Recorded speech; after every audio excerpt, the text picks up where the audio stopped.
All right, welcome to The Explainer. Today, we're going to unwrap the true story of Santa Claus.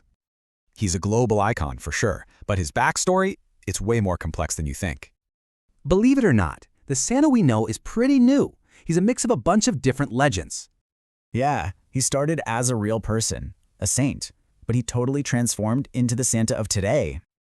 See, our story isn't about just one guy. It's a blend of history and some pretty cool folklore.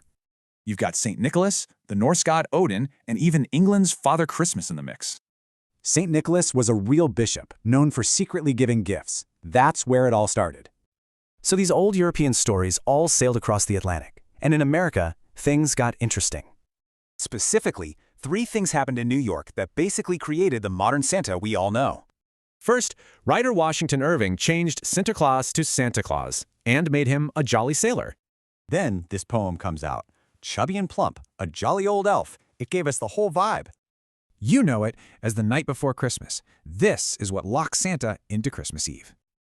And finally, a cartoonist named Thomas Nast drew him. That's where we get that iconic look. Nast really flushed it all out. The North Pole, the workshop, he even gave him an address. So by the 1900s, Santa was a huge star in America. The next stop, the entire world. Now, a lot of people think Coca-Cola created the red suit, but that's actually not true. Suddenly, Santa was everywhere. Movies, songs, you name it. And new legends like Rudolph were born.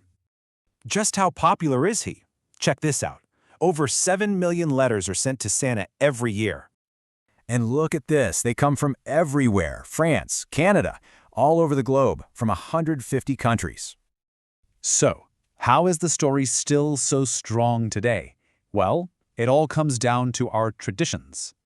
You know, writing letters, visiting him at the mall, and leaving out cookies and milk for him. But it's not all magic and cookies. There is a real debate about the whole thing.